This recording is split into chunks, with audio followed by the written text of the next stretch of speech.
Get Sweaty with Letty, a wellness program about pain management.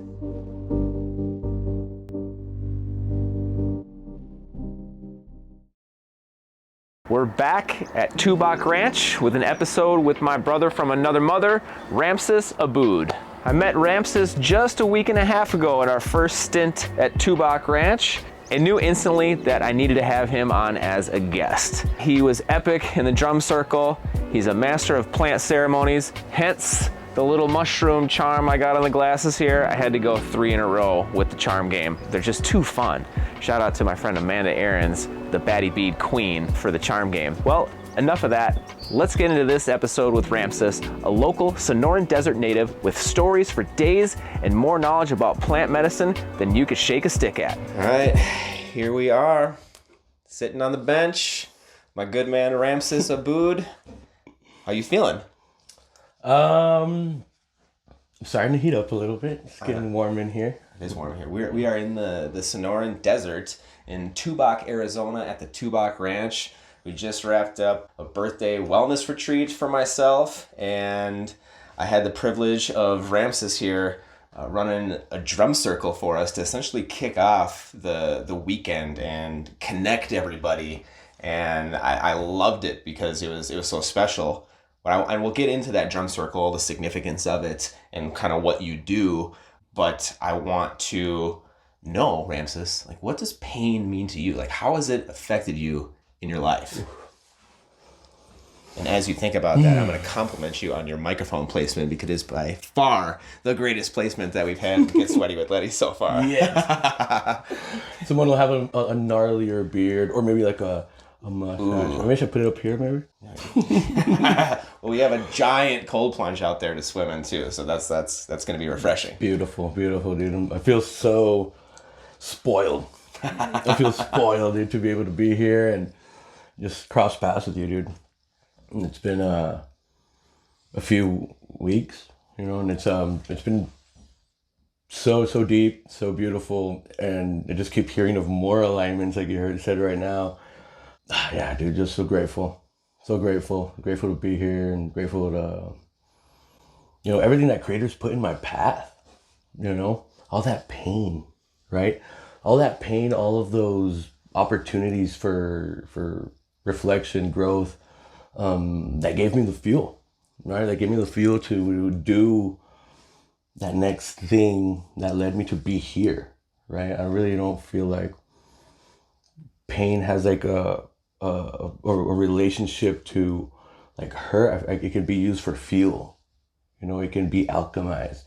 So, yeah, I mean, that's a tough one, dude. Like, to put that into a sentence, we can talk for a few hours about it. Yeah, well, that's the beautiful, I don't want to say it's the beautiful thing about pain, but it is beautiful. You said that pain is fuel. I like that a lot. I like to tell people that pain is information, right? If you're getting pain, that is information. That's something telling you, hey, something is going on. You got to change something. Figure it out, right? For sure. And it's not it shouldn't be a mystery. It should be a signal that triggers you to do something. And do you remember the first time that you had pain in your life, whether it was like a broken bone, a sprained ankle, spiritual pain, whether it's a story somebody told you that impacted you, that motivated you to get into, what you do as, a ceremony leader? First one. Or maybe it's even just a significant one.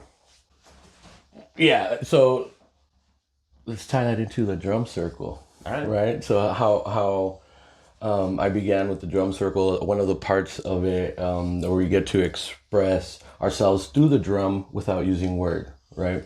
So there's a time that we didn't have a voice, that we didn't speak up on what was going on, what we were feeling. Maybe we didn't know the words, we didn't know or have the place or resources to be able to do that.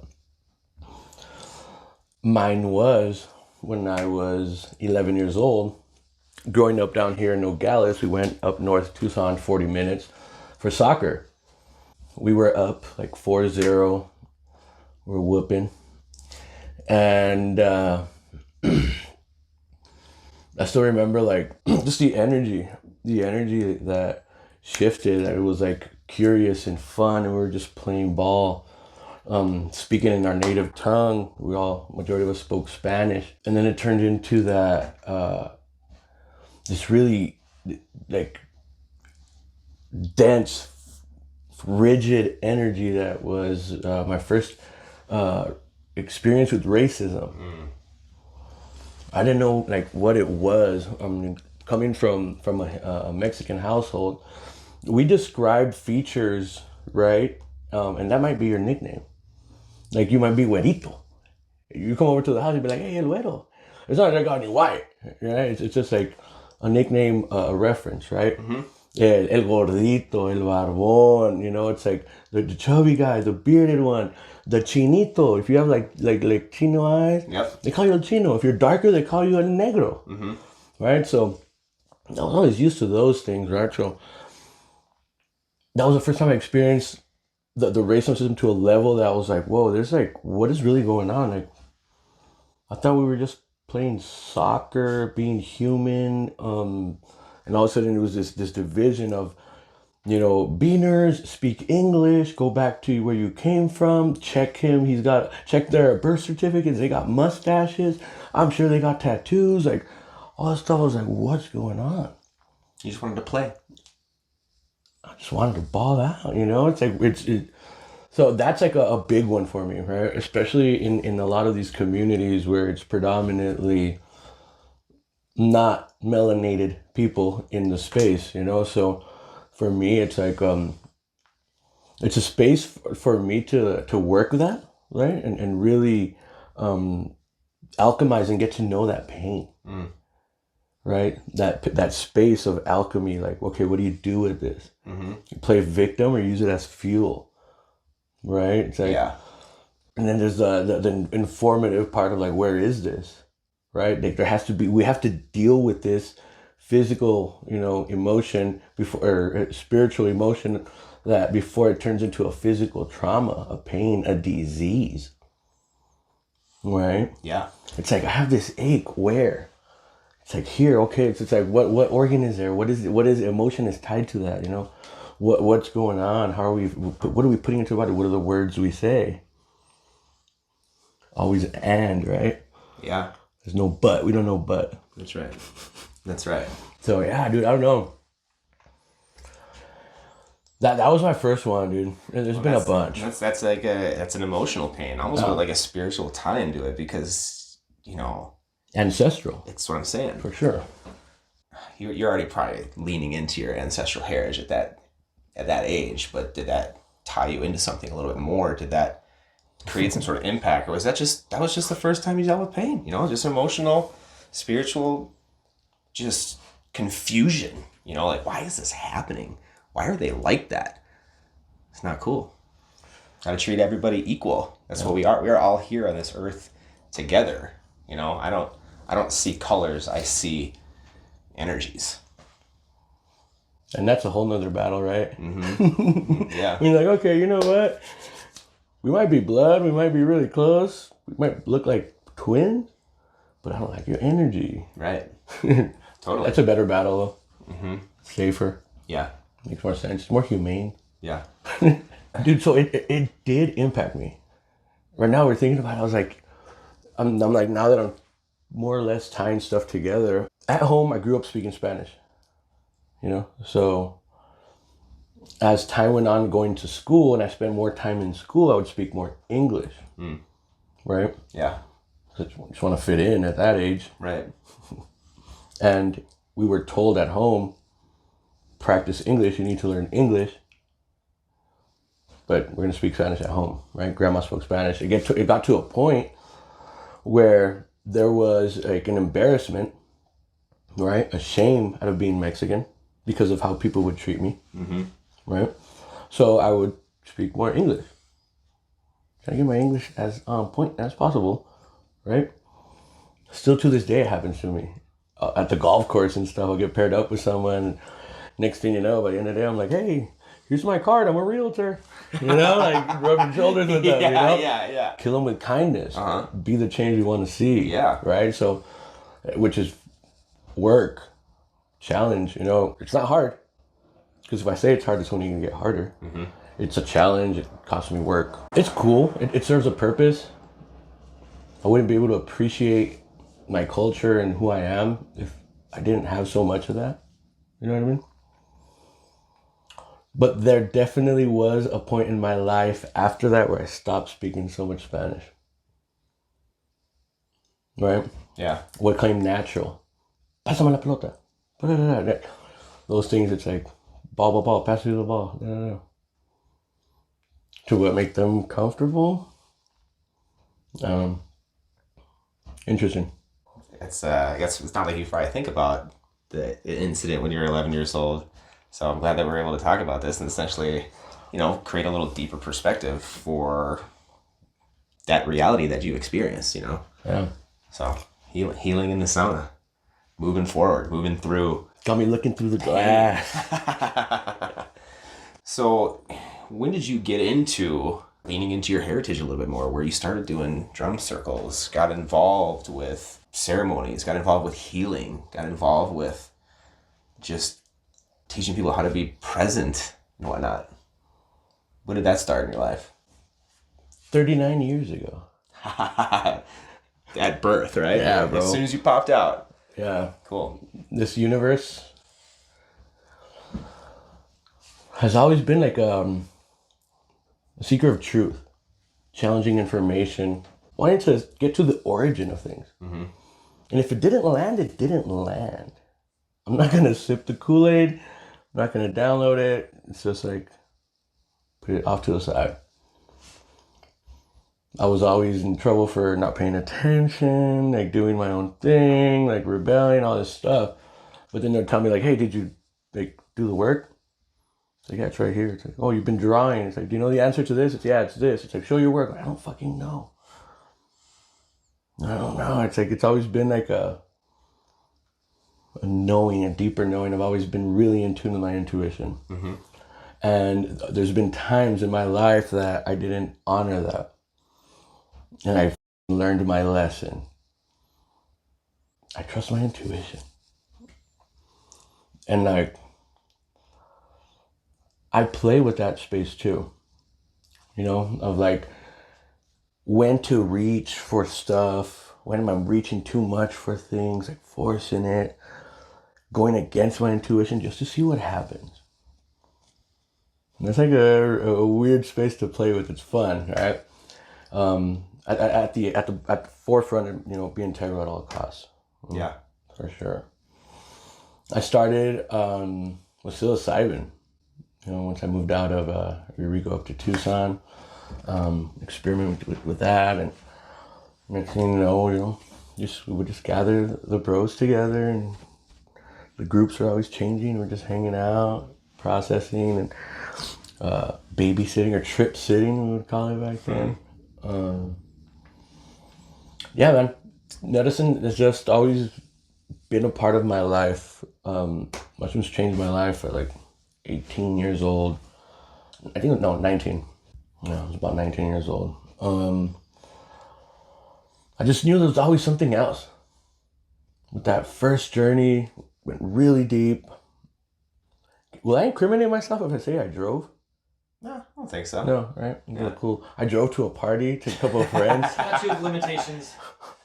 yeah, that's right. That's right. I could be making it up too, right? Yeah, you know. So I drove to a party, Halloween party. We ate like 5 or 6 grams each and walked in there, and I was like, if I can control this, I can control anything. If I can hold my shit together and go to this space that everyone's already in costume, and I can like, hold it together, I can hold this. And we did. It was an amazing time. It took us like 3 hours to get out of the house. We were watching like this church channel that was like going through all these like monuments and facts about the Roman and Catholic Church. It was like, got sucked in and finally went to the party. It was amazing. Came back. After that, a bunch of buddies were like, oh yeah, dude, like this guy can drive on fumes. He can do anything. And then, just, like, years later, right? I started getting into, you know, raves and partying the house, EDM, techno stuff. And explored with all those realms and mixed and did all those things. Had fun, right? Had fun. It's really distorted space though, those mixing in those spaces. Like I said, a lot of, raves are fun, and taking, these substances, these medicines are great. And then spirit joins the party. When people have those moments, next thing you know, they're in the Zen tent, someone's calming them down, talking to them, maybe playing the flute or something for them, because they weren't ready to hear the communication of the spirit of what they're consuming. All of a sudden, the spirit wants to talk to them, and they're not ready. It's like, you need to change the way you're living. You're like, what the? Yeah. Right? It's like your relationship with your mom, your relationship with your dad, and all these things start coming. It's like, yeah, right? So I love that. I did all that. That was fun. And then stepped away completely. I was never really into alcohol. Drank for a while. Society fit in. Numb the pain, of like not doing something deeper. It was like, or maybe you don't know. I shouldn't project my shit, right? Well, I mean, the whole thing. Yeah. That's like a feeling of the space. I get it. Cut that out. Yeah.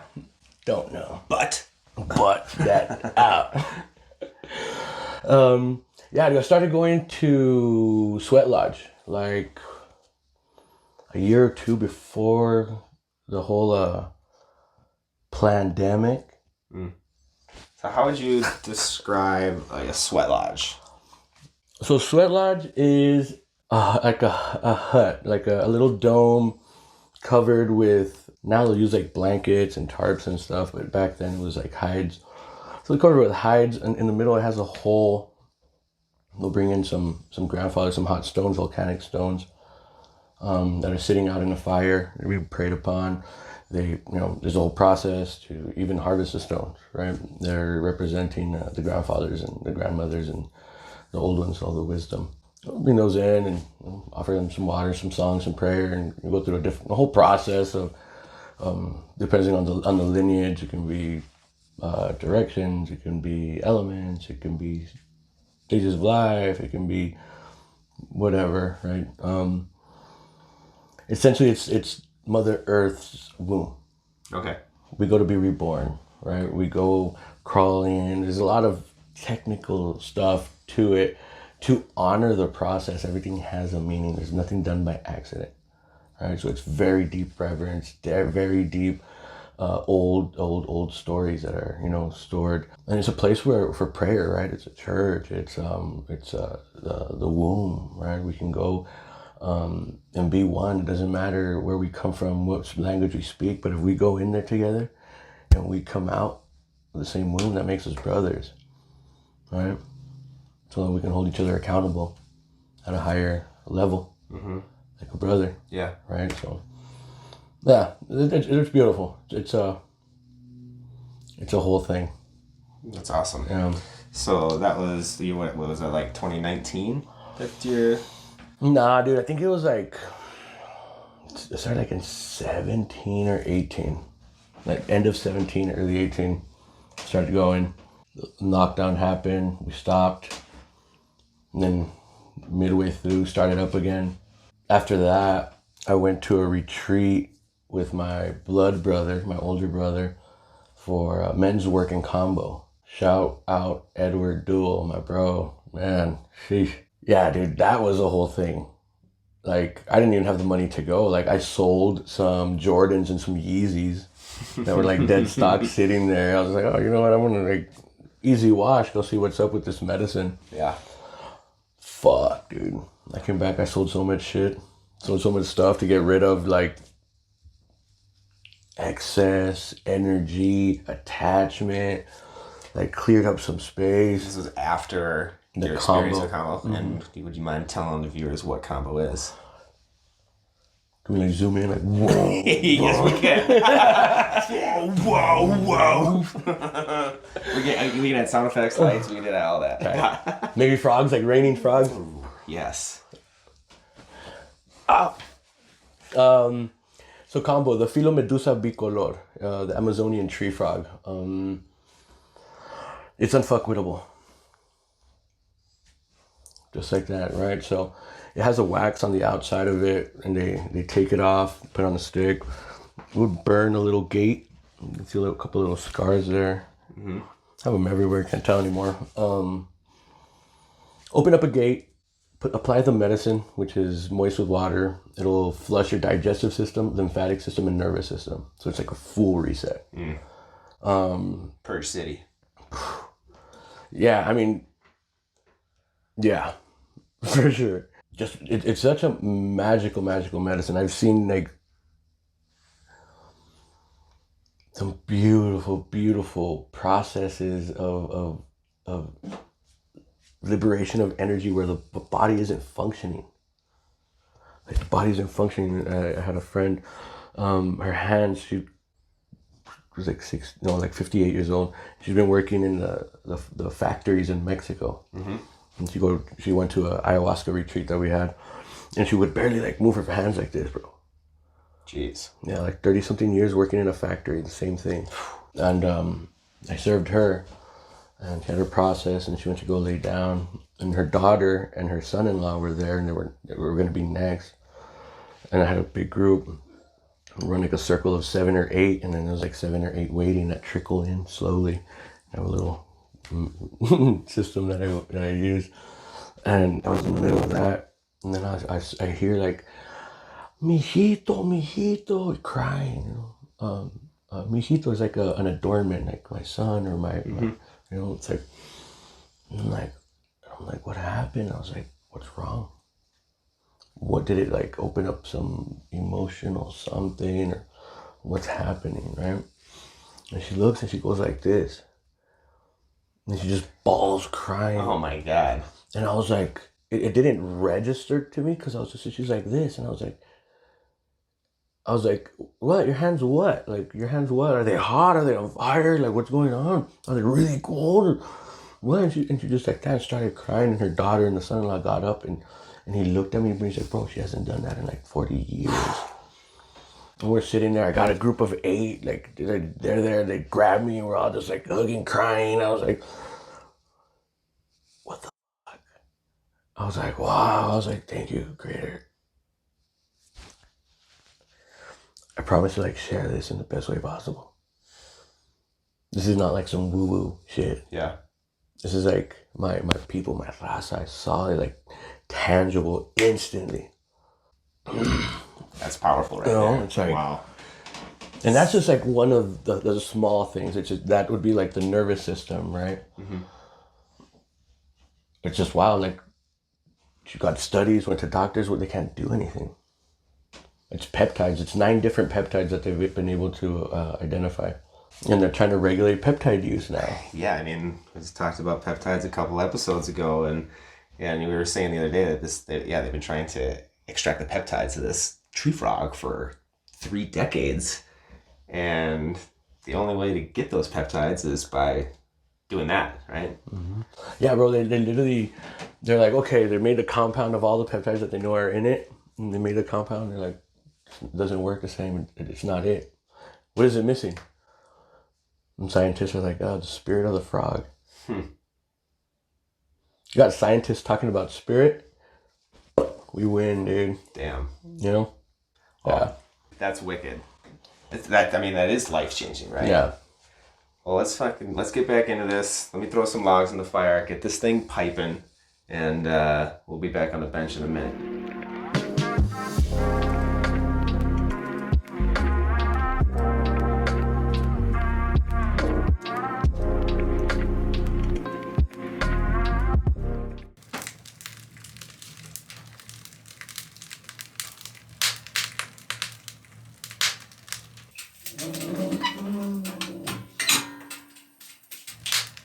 We are ripping and roaring in here.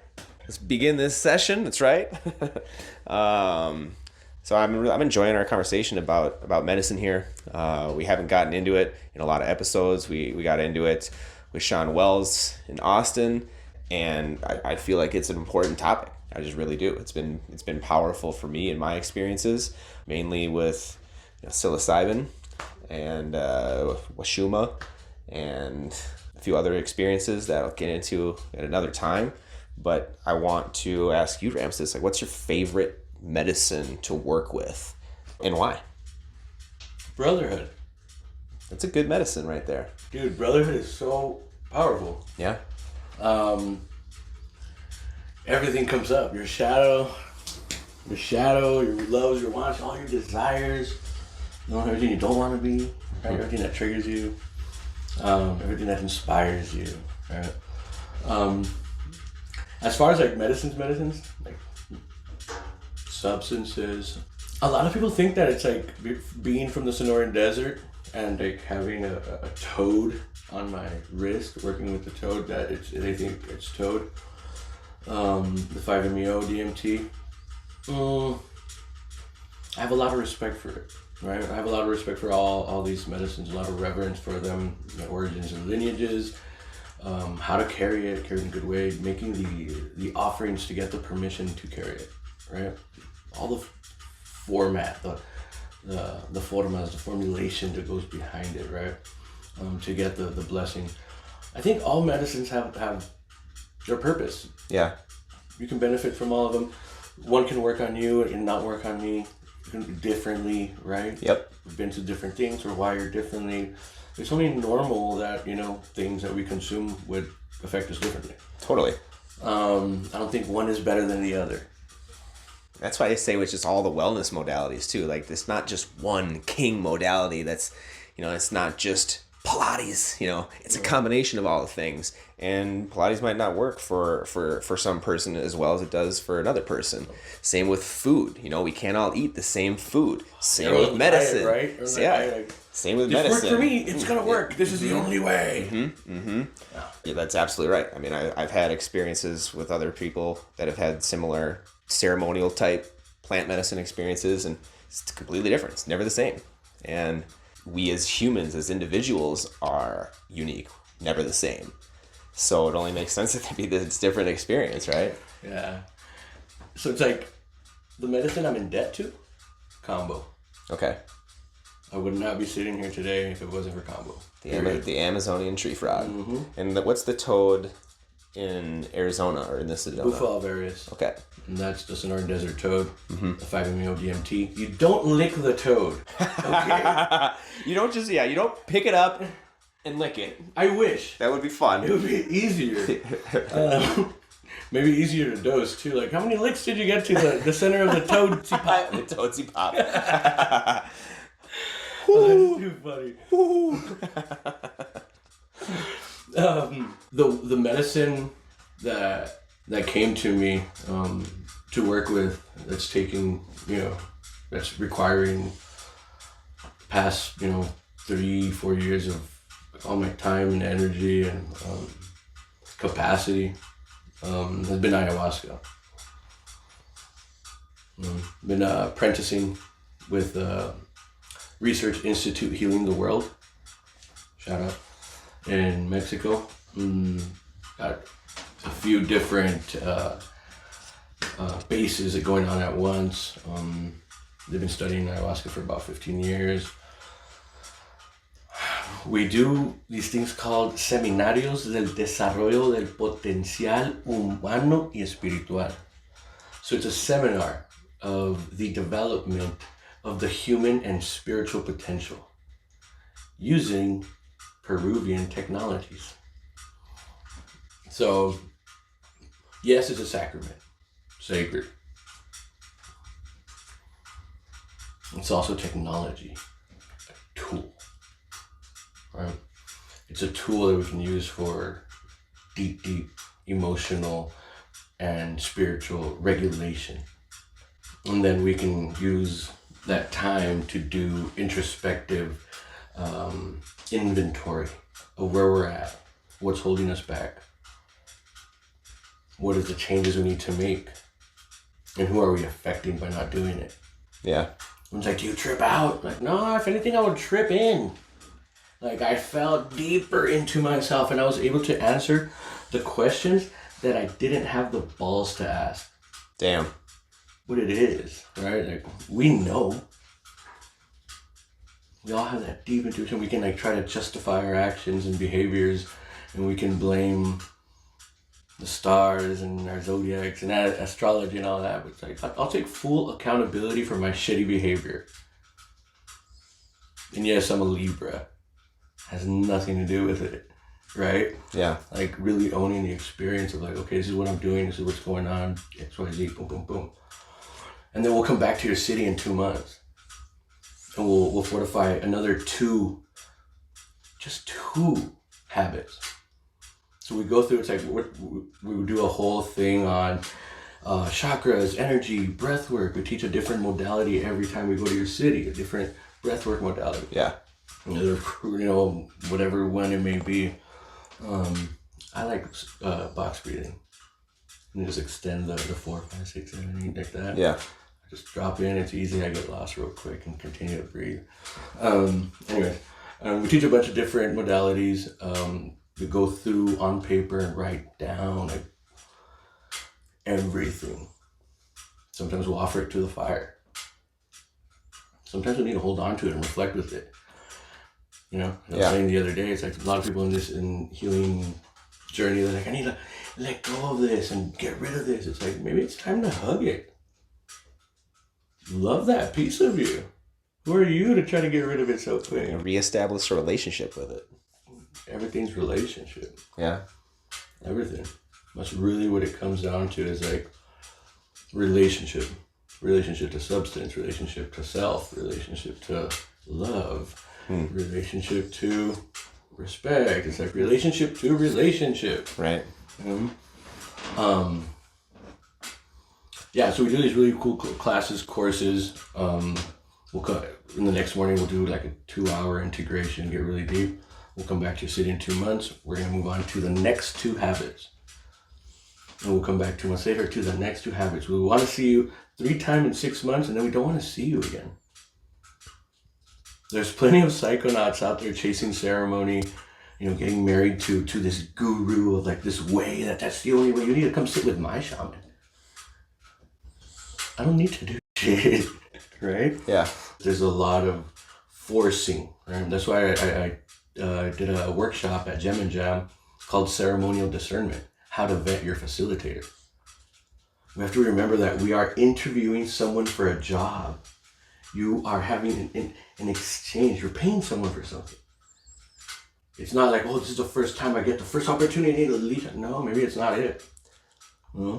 I love that you're getting into that, because I talk about, I'm obviously a big promoter of sauna, an ambassador to the sauna world, and I'll have people talking to me all the time. Oh, I just got this, this little tent sauna, and it's great. And I'm like, I guess it's better than nothing, but it's not sauna. It's not wood fire. But Dan, you did it good. You were doing like and you were like, but it's not sauna. But I know. And yeah. But it could be a better experience. I know. I guess I struggle with not using the word "but" for that, because I'm like setting it up as something that is, perceived comparable as good. However, it's not as effective as the true practice of sauna, and that's sitting above a wood-fired heat source, right? And it's like, just because it's ayahuasca doesn't mean that it's going to be this. Is all ayahuasca the same, or is it the facility? So that's what I'm getting at too, right? You need to vet from where it changes, from who cooked it, how they cooked it, right? So it's it is a huge vetting process. That's why I mentioned a couple episodes ago, like you need to find the right facilitator to do it. You don't want to just get into these things on your own without any type of experience. But I guess I didn't mention that episode that, you'd really need to vet the facilitator. Even the people that are telling you whether it's good or whether it's bad, right? It needs to be from a trusted source. And that's why we're here talking about it, because I know Ramses is a trusted source. And I know trusted sources as well, and that you're going to represent the medicine to the best of your ability. This is ancestral to you. It's powerful to you. It's impacted your entire life. It's impacted people close by to you. So why would you want to do it in injustice, right? I didn't mean to interrupt when you were talking about choosing your practitioner. So if you remember where the brain is on that one. No, dude, like you're totally right. This needs to be more normalized. We need to have more conversations about who is your facilitator? Where did he train? Who's his maestro? Who makes the medicine? Right? Who's the staff? Are they vetted? What experience do they have? Right? What initiations have you done? How long have you been working with the medicine? What is your relationship to the medicine? For me, that's an easy one, right? Like if someone asks you, what is your relationship to the medicine? It's a love story, right? It should be like beautiful and like, oh, right? Yeah. I've asked that to some facilitators and it's just been like this weird, like woo woo. Who have you trained? Like, oh, creator guided me and all these things. It's like red flag. Red flag. Right? Like red flag. It's a lot of things. I have a forum that I made that I was using at the festival. I should probably do like one of those not the LinkedIn, like where you can tab on my Instagram and I go to like my Like a link tree. Yeah, link tree. Yeah. I can do there and throw it on there. I have it on my phone. And I've been sending it to a couple of friends that really enjoyed the workshop. And they're like, dude, can you send that to me? Because I've been vetting myself. I was like, ooh. I was like, yeah. So one of my buddies is like, dude, I sat behind you during my workshop. And I vetted myself. He's like, I got some work to do. That's awesome. And I was like, thank you. That's proof that he's an integral person. Yeah. That he's vetting himself. Yeah. That's a good sign for a facilitator. Yeah. No facilitator is perfect. If a facilitator is saying that he does everything perfect, you know, it's like, we can do things at the best we can and, you know, ethics and at the top, protect the medicine. My oath was with the medicine. If I protect the medicine, fully precise with contraindications or do's and don'ts, making sure that nothing is going to happen out of the norm. And then the person sitting, if I protect the medicine at the top, then you're already protected. Nothing's going to happen to you because I want nothing to happen to this. I do not want to taint it. I do not want people to not have access to this period. Right? Yeah. So we need to protect it. This is sacred, right? And you are sacred. So you will be protected by that. And as long as I take care of this and I take care of you, then I'm at the end, dog. I'm good. Nothing's going to happen to me. So I'm doing things right. Yeah. You know, so it's like pretty simple. You would think. Yeah, vetting the facilitator, it's been really good. I'm going to send that to you so you can have it. We could probably put like a link to it maybe. Oh, absolutely. The comments, just put it on there or something. Yeah. All you just got to do is right click. And then you are there. Giving them access. We'll give you access to where to find that a little later, you know. Yeah. But it's really bad. Where were we? I guess I could kind of go back to, we're talking about vetting the facilitator. What about like vetting the medicine itself? Like how do you know? Because I feel like when it comes to ayahuasca, you know, Peru is king, right? The Amazon? That's like a big thing, right? Everyone thinks ayahuasca and then they think like the Shipibo style, the Icaro. And yes, right, they are, you know, very, very deep lineage medicine holders of that. There's also Brazil. There's also Ecuador. There's also Colombia. Right? Those are all Yahe, right? Same thing, different lineage, different language. They call it something else. The Amazon is dumped in it. Everywhere. They all have their own ways, their own lineage, or, you know, one's in the dark. No instruments, just singing. One is standing up. You know, there's parts where you stand up and dance. You're singing the whole time in a group, holding hands on this medicine, feeling that collective energy, feeling the mareo. What's it called in English?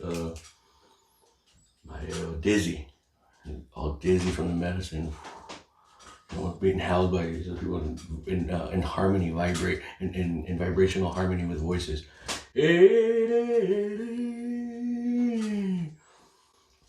Powerful, right? The stillness, the darkness. What happens in there? What's the world that we create from within when we close our eyes? Some people can't close their eyes. it's a privilege to close your eyes. Some people have such a dirty conscience, they can't close their eyes. They've been through things that it brings up a lot of vulnerability, a lot of mystery, and not knowing. Can't do it. Like the drum circle, I said, if it's available to you, close your eyes. Invite to. Yeah. So I'm not gonna make you do anything, right? You wanna play, let's play. I like that. Right? But it's like that was a really interesting concept when you start realizing that it's a privilege. You know? Yeah. It's a privilege. Yeah. Wow. You know what else is a privilege? Jumping in a giant cold body of water. Is it time? It's time to plunge. Is it? We can come back in if we got more to chat about. We'll play in the water. Okay, we'll do a little swim. We'll figure out if there's anything else to talk about, which there's obviously a couple things we got to talk about, but we'll figure out if there's anything else that we need to talk about. But we're about to get our plunge on. We don't need to talk about anything. That's correct. We get to talk about it. All right, and we get to go cold plunge. Privilege. It is a privilege. It's an honor to sit next to you right now, too. Plunge lidge. Getting into those portmanteaus that I love to get into. Just dad joke city. This is great. Let's go. All right, let's get this plunge on.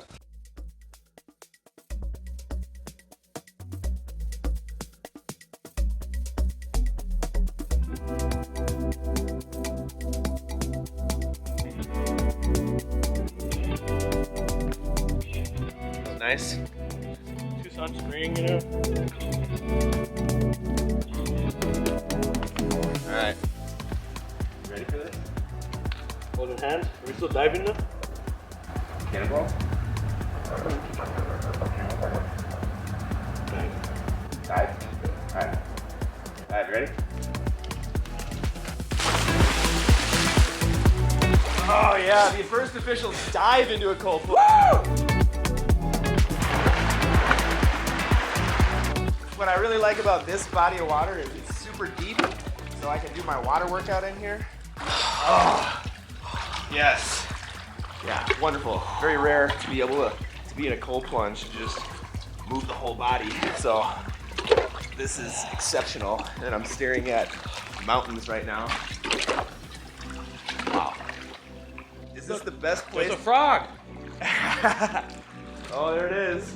The bufo. It's a bufo. The bufo. All right. That was nice. Feeling good? You ready to pop out? King of the castle. King of the castle. Yeah. Whoa. Some good contrast therapy right there. How you feeling, Ramses? Oh, fucking amazing, dude. Yeah. I was cold a second ago. Well, we're gonna get back into the sauna. Keep doing the damn thing. Let's do it.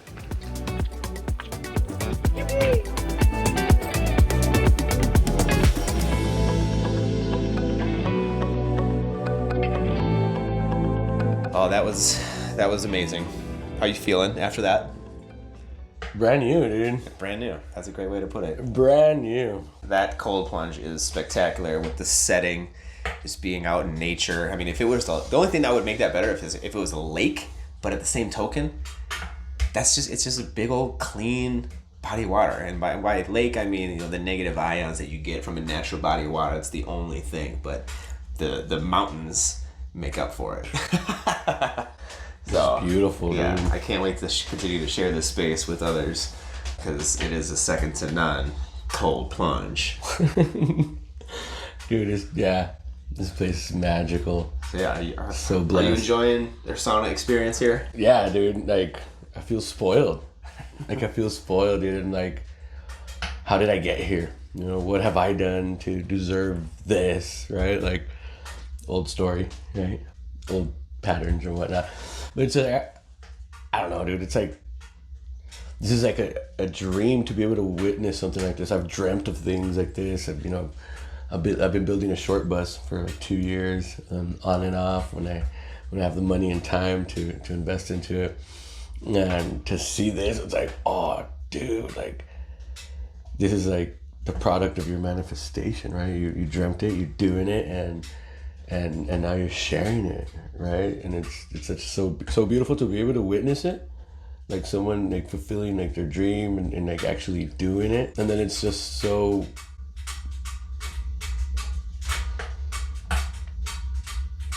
like humbling to be able to experience it myself. Wow, thank you, man. You know, like for you to share your space with me, dude, like your dream. Yeah. Like you get to share your dream with me, dude, so it's really special. You are living in my literal dream scenario. Sitting in the sauna, talking about healing in a picturesque setting that also is a place of healing, right? And for me, it's humbling for me to be able to highlight what you do, you know, and I'm so grateful that we just had this experience right over there with 20 people around a fire pit doing the drum circle. You know, even though it was all my friends that were here, it was the perfect icebreaker to get everybody into the energy that this space provides. And what I also love about it is that it was similar to, you know, what we just talked about in our episode with Joshua, but you got to come live it. You do have to come live it. And I'm excited to get people to come out here and live it. But, you know, for you, like, what does the drum circle mean to you? We're running out of time. I'm not running out of time. No, okay, cool. I'm just kidding. We don't have enough time. Drum circle. The first word, drum, right? That's Mother Nature's heartbeat. That was the first instrument that was given to us, right? The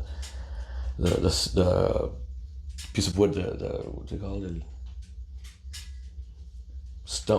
stump of the tree, right? Could be hollowed out. The hide of the deer, of the elk, of the cow, the buffalo, the horse, the mule, right? The goat, right? Like all those different hides have a very important meaning in different regions of the world, of what they had access to, different times. When the Spanish came over and they brought the horses, we didn't have horses, right? So like all these different things and how it influenced our lives, right? So it's like the drum, as people of the earth, we do the best we can with what we have. So it's like reusing their things to give it another use, right? So these relatives, right? The buffalo, the deer, it gave up its life for us to have nutrients, right? So it already did its job. Most people would throw this other stuff away, right? But it has a use. It has a spirit, right? So we can infuse that spirit into our prayer, into our dances, right? So it's like, it's not just this thing, right? It's relationship to the thing, right? So that's just a drum, right? We'll just scrape a little bit at that. And the circle, the hoop, the sphere, right? The cycle, the cipher. The cycle of life. Yeah, it's like, if one person's missing, it's not the same. They're missing. If we have a circle and someone goes to the restroom, the circle's incomplete. Right? And like, how do you make a circle? A circle, you should be able to sit and be able to see every single face. If someone's too far forward or too far back, you won't be able to see their face. Right. Right? There's some people who go into the circle and take up more space. Yeah. We see you, bro. Right? Take a step back. Let's see each other. Right? So the circle can be such a powerful space for anything. Anything you do, you're probably gonna end up sitting in a circle. Just a simple circle around a fire. Yeah. You know, no drum circle holds power. Yeah. Just go sit in a circle and talk. Let's have we're gonna go and sit in the desert, and we're gonna sit in a circle, and we're gonna share food. Right? Yeah. We're gonna sit in a circle, and we're gonna share word. Circles are really powerful. Yeah. They're really, really powerful. So the drum circle is amazing, dude. It's such a phenomenal space to witness perspective, consciousness, present state of being, through boom, boom, boom, boom, boom. Yeah. No words. There's some times that you know, I've kind of pointed it out. It's like, okay, this person experienced this person experienced this from the same sound, completely different. I loved that exercise where you told us to express a moment in life that was, it could have been anything, right? It could have been a moment of pain, it could have been a moment of transformation, it could have been a moment of joy, and you had to interpret that through the drum. And it was it was just awesome to see to hear people's different answers, you know, of the same sound. And then to have the validation coming from the drummer, or, you know, just the emotion coming from who is drumming. And a lot of times it was like people wanted to focus more on those painful things that happen because they didn't have the words for them. It's hard to talk about pain. So when you can express it in sound, unplanned sound, because you don't rehearse this going into anything, it's true raw emotion being displayed. And it was beautiful. And to just witness that amongst my friends and people that I love was really special, and it got everybody into a perfect mindset for this retreat. And the purpose of that was to connect, to leave better than you came. And the way that you started that with that drum circle, that was the recipe. It got everybody on the same path, and we were zoned in. So, you know, I'm so grateful. Thank you for that, man. Yeah, the drum circle. Dude, it's just like an affirmation, you know? It's an affirmation for me to like keep doing what I'm doing. What was it, like 3 weeks ago we planned the drum circle? Or, Yeah, it was probably a little longer, maybe a little longer. Like 3 weeks ago you hit me up Cal hit me up, you know? Yeah, and then, A month ago I wasn't planning on being here. right. Period. Right? And it just came up. As things do, And right? But of course, trusting you know, intuition. Yeah, and you know, and Cal, owner of the ranch here, he's always trying to get you to come over and sauna, and you've always had things going on. Yeah. And I felt it was just serendipitous that you came to sauna like a few weeks ago for the first time here at the ranch, and it was in this sauna, and it was with me, and it was 2 weeks before we were going to have this experience, and Ramses became a friend, and it was all of a sudden now I have a close friend, a brother, facilitating this experience for us and for me, and it made it that much more powerful. So I just love that, man. Thanks, dude. And I'm so excited for what's to come, man, because now you are permanently locked into the wellness experiences that I had planned to run at Tubac Ranch. And I hope to get you out to more things too. Love to, bro. Yeah. Thanks so much. Yeah. Dude, it was awesome that like watching the drum. This is how everyone came in. Everyone was like strolling in, super casual. And like you said, like after someone expressed, you can hear the